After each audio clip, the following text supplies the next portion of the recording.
Já ouviu a voz de Deus hoje? Que tal ler a Bíblia antes de dormir? Seja muito bem-vindo a mais um tempo devocional. Hoje, o último capítulo de 2 Tessalonicenses. Estamos no capítulo 3.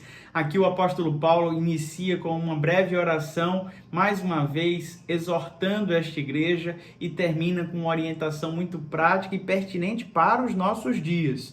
Quero te convidar então a pegar a tua Bíblia, pegar o teu caderninho, para que juntos possamos meditar na palavra do Senhor.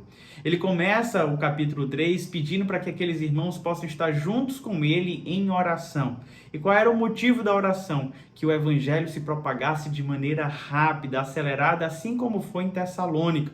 O apóstolo Paulo está pedindo para que esses irmãos orem para que as portas sejam abertas, que o evangelho possa alcançar esses corações de maneira acelerada e facilitada. Ele pede oração também para que haja liberdade. Paulo diz: orem para que possamos nos livrar dos homens maus. E ele chega a dizer que a fé realmente não é de todos, mas existe um Deus fiel que pode sim nos livrar dos homens malignos, dos homens maus, aqueles que nos perseguem, aqueles que tentam nos oprimir. Essa é a oração do Paulo para aquela igreja. Eu quero te convidar a ler este último verso deste pedido de oração do apóstolo Paulo. 2 Tessalonicenses, capítulo 3, versículo 4. Confiamos no Senhor que vocês estão fazendo e continuarão a fazer as coisas que lhes ordenamos. O Senhor conduz o coração de vocês ao amor de Deus e à perseverança de Cristo. A oração de Paulo é que esses irmãos possam ser conduzidos ao amor de Deus e à perseverança de Cristo ou em Cristo. Se tem algo que eu creio, meus irmãos, é que os santos, aqueles que foram selados por Cristo Jesus, aqueles que têm o Espírito Santo como penhor da sua salvação, estes resistem, eles aguentam, eles perseveram. A perseverança dos santos é algo real.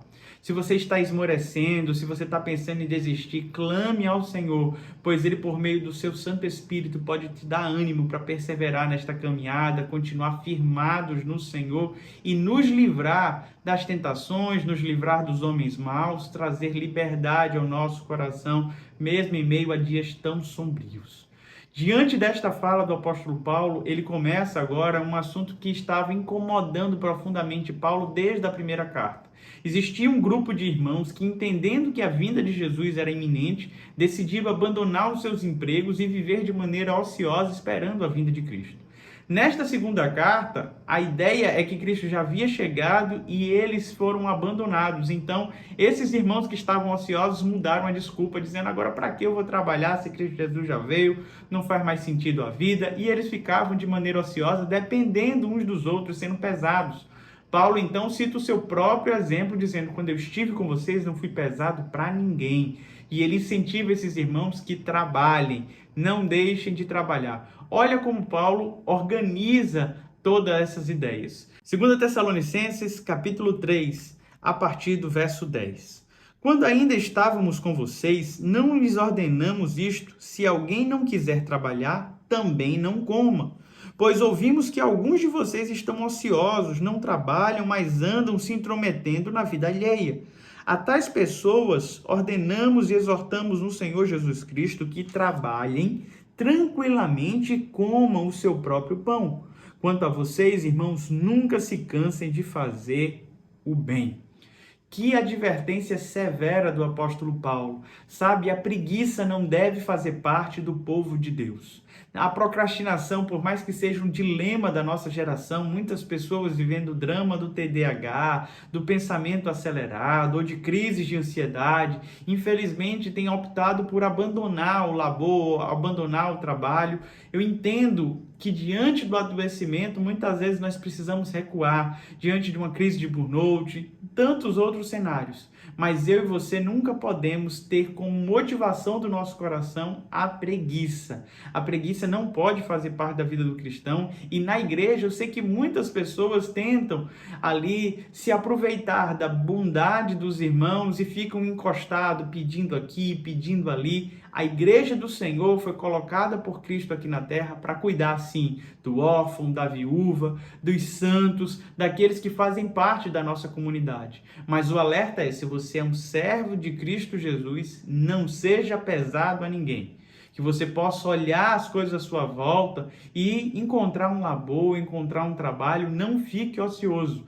Paulo diz que aqueles irmãos que estavam ociosos começaram a se intrometer na vida alheia. A falta do que fazer muitas vezes faz com que cometamos excessos, fofocas, mentiras, tantas tentações. Como não lembrar do rei Davi, que no período que era para os reis irem para a guerra, ele decide ficar em seu palácio.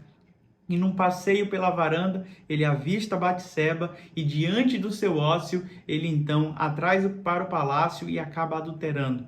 Que eu e você possamos estar atentos ao ócio, pois Deus não nos chamou para o ócio, que possamos ser ativos no reino de Deus, que possamos trabalhar e sermos sustentados, como disse o Senhor para Adão, que possamos comer do suor do nosso rosto, que possamos nos esforçar. Nós sabemos que a provisão vem do Senhor, mas o que Ele pede para mim e para você é que venhamos trabalhar, que ninguém seja pesado para ninguém, que eu e você, diante das limitações da vida, eu entendo vários cenários que podem nos colocar numa situação como essa, mas nunca fique ocioso. Existe um negócio chamado ócio criativo. O que é isso? Se você não tem o que fazer, meu irmão, se você não está trabalhando no momento, não fica dormindo, não fique encostado, que você encontre algo. Vai meditar na palavra, vai orar, vai evangelizar, vai ser bênção na vida de alguém. Use o teu tempo vago, use o teu momento de ócio para crescer na fé, para aumentar o amor, para ser bênção. Não use o ócio como pretexto para o pecado. Esta é a palavra de Deus para os nossos dias. Possam ouvir um amém? Que Deus te abençoe, meu amado irmão. Estamos chegando ao fim de mais uma devocional. Lembrando que amanhã, às 21h30, temos mais um episódio. Iremos começar a estudar as cartas de Paulo a Timóteo. Essas cartas aquecem muito o meu coração. Com certeza Deus falará conosco. Então já se prepara, convida os teus amigos, me ajuda compartilhando esta mensagem. Se você não se inscreveu, se inscreve aqui em nosso canal. É uma alegria sempre ter você conosco, mas queremos estreitar ainda mais esse relacionamento. Se você vem de longe, comenta aqui de onde você é. Queremos te conhecer também. Deus abençoe. Até amanhã.